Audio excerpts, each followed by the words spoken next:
अपने तीखे बयानबाजी को लेकर हमेशा सुर्खियों में रहने वाले झारखंड के स्वास्थ्य मंत्री डॉक्टर इरफान अंसारी आज फिर एक नए विवाद के केंद्र में हैं।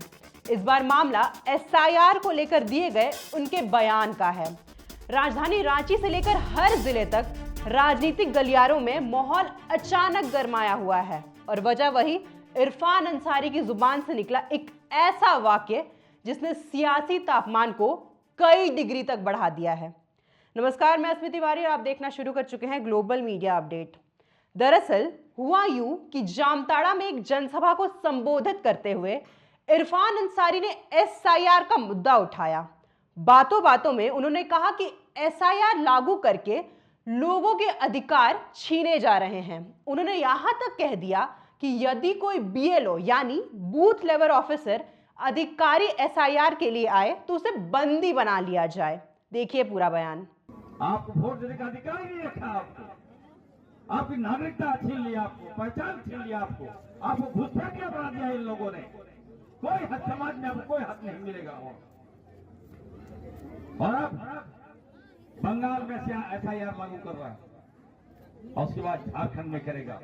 मैं आप सबको कहना चाहता हूं, एकदम अगर कोई नाम आपका काटने के लिए आए, अगर कोई आपका नाम अगर पूछने के लिए आए, वैसे पदाधिकारी को एकदम गेट में बंद कर दीजिएगा, ताला मार दीजिएगा, मैं खोलूंगा। किसी कीमत पर मैं बता दे रहा हूं आपको, अपना नाम नहीं काटने दीजिएगा। तो सुना आपने, एसआईआर के खिलाफ नाराजगी जताते जताते बिना सोचे समझे इरफान अंसारी ऐसा बोल गए जिसने बवाल खड़ा कर दिया। अब सवाल, एसआईआर है क्या? हमने एसआईआर के बारे में अपनी पिछली वीडियो में बात की है, अगर आपने वो वीडियो नहीं देखी तो जरूर देख लें। लेकिन एसआईआर यानी स्पेशल इंटेंसिव रिवीजन, विशेष गहन पुनरीक्षण, ये भारत निर्वाचन आयोग यानी ईसीआई द्वारा चलाया गया एक विशेष अभियान है जिसका उद्देश्य मतदाता सूची यानी वोटर लिस्ट को त्रुटिहीन, अद्यतन और शुद्ध बनाना है। इसमें बीएलओ घर घर जाकर मतदाताओं के नाम, पते और विवरणों का सत्यापन करते हैं, खासकर 2002 और 2003 की मतदाता सूची के रिकॉर्ड के आधार पर। इसका मुख्य उद्देश्य मृत मतदाताओं के नाम हटाना, दोहरी प्रविष्टियों को ठीक करना और निवास की स्थिति का सत्यापन करना है। बिहार में यह लागू हो चुका है, वहीं असम, त्रिपुरा और उत्तर पूर्व के कुछ इलाकों में भी इसे पहचान सत्यापन की प्रक्रिया के रूप में लागू किया गया है।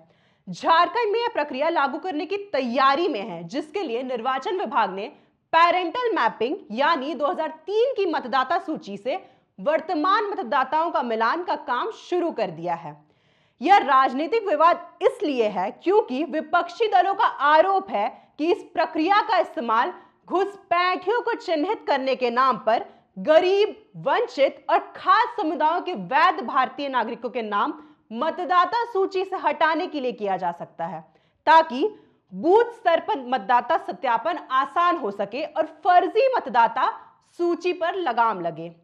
डॉक्टर इरफान अंसारी का दावा है कि इस व्यवस्था के नाम पर आम लोगों को डराया जा रहा है और ग्रामीणों से नाम काटने के बहाने पैसे तक मांगे जा रहे हैं। उन्होंने कहा कि उन्हें बार बार शिकायतें मिली कि कुछ संदिग्ध लोग बीएलओ बनकर गांव पहुंचते हैं और धमकाते हैं। बस इसी बात को लेकर उन्होंने तीखी प्रतिक्रिया दी, जिसे अब विपक्ष बदले हुए रूप में पेश कर रहा है। और बस जैसे ही उनका यह वीडियो वायरल हुआ, मामला हाथ से निकल गया। सोशल मीडिया पर उनके इस्तीफे की मांग उठने लगी। कई लोग उन्हें संवैधानिक प्रक्रिया रोकने का आरोपी बताने लगे। इसी बीच रक्षा राज्य मंत्री संजय सेठ ने अपनी आधिकारिक एक्स हैंडल पर एक वीडियो जारी किया। उसमें उन्होंने इरफान अंसारी पर लोगों को भड़काने, हिंसा के लिए उकसाने और चुनावी प्रक्रिया को बिगाड़ने का आरोप लगाया। इतना ही नहीं, उन्होंने मुख्यमंत्री हेमंत सोरेन से इरफान अंसारी को तुरंत बर्खास्त करने की मांग तक कर डाली। देखिए पूरा बयान। झारखंड के स्वास्थ्य मंत्री इरफान अंसारी, जिन्होंने संविधान की शपथ ली और मंत्री बने, विधायक बने संविधान की शपथ लेकर, अब संविधान को ही ये धत्ता बता रहे। अब एसआईआर को लागू हो रहा है, अब उसमें ये जनता को भड़का रहे हैं। इनका बयान संवैधानिक ढांचा को पूरी तरह चोट पहुंचाना कि बीएलओ आए, कोई एसआईआर लागू करने को अधिकारी आए, घर में बांध लो, ये हिंसा की आग में झोंकना चाहते हो झारखंड को, और आपका बड़बोलापन, हम कह सकते हैं कि लगातार आप जनता को भड़काते हैं। माननीय हेमंत सोरेन जी, इनको अविलंब बर्खास्त करना चाहिए। पूरे झारखंड को आग में डालने का काम, संवैधानिक संस्थाओं के खिलाफ भड़काने का काम।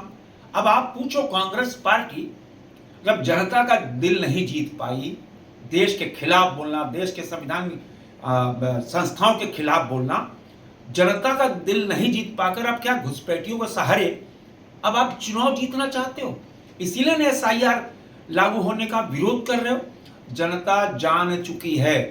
अब आपको कांग्रेस पार्टी आपको सदा सदा के लिए जनता किनारे बैठाएगी। देश की जनता SIR चाहती है। क्या घुसपैठिए हमारे यहां रहकर हमारा हक मारेंगे क्या? वो वोट देकर हमारी आवाज बनेंगे क्या?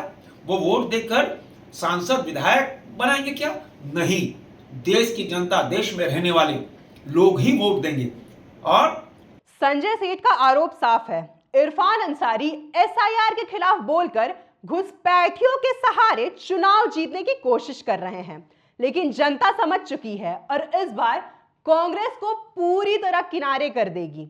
अब आरोप लगे हों और इस्तीफे की मांग उठे तो सफाई देना तो बनता ही था। इसी सिलसिले में स्वास्थ्य मंत्री इरफान अंसारी ने एक पोस्ट जारी की। उन्होंने कहा कि भाजपा जानबूझकर उनके बयान को तोड़ मरोड़ कर पेश कर रही है। उनका इरादा कभी BLO को नुकसान पहुंचाने का था ही नहीं।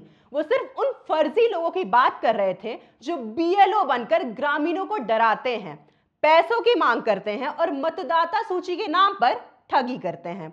उन्होंने यह भी लिखा कि भाजपा इरफान फोबिया का शिकार हो चुकी है क्योंकि उन्हें हर जगह सिर्फ इरफान अंसारी ही दिखाई देते हैं। उन्होंने दोहराया कि उनका असली मकसद निर्वाचन आयोग को सचेत करना था ताकि गरीब, ग्रामीण और आम नागरिकों के नाम सुरक्षित हो और फर्जीवाड़ा ना हो। अब सवाल यह है कि इस तेज बयानबाजी और आरोप प्रत्यारोप के बाद मुख्यमंत्री हेमंत सोरेन क्या कदम उठाते हैं। इरफान अंसारी लगातार अपने बयानों के लिए सुर्खियों में रहते हैं। विपक्ष उन पर देशद्रोह से लेकर प्रशासनिक बाधा तक के कई आरोप लगाता रहा है। अब देखना है कि क्या इस बार भी सरकार उन्हें बचाव देगी या कोई कार्रवाई होगी। फिलहाल CM या CMO की तरफ से कोई आधिकारिक प्रतिक्रिया सामने नहीं आई है। अब सवाल आपसे, आप क्या सोचते हैं? SIR पर उठे सवाल जायज है या इरफान अंसारी ने हद पार कर दी है? SIR या इरफान अंसारी, किसकी दलील आपको ज्यादा ठोस लगती है? कमेंट में बताइए और ऐसी तमाम खबरों के लिए जुड़े रहें हमारे चैनल ग्लोबल मीडिया अपडेट के साथ। वीडियो को लाइक करें, शेयर करें, चैनल को सब्सक्राइब करें। धन्यवाद।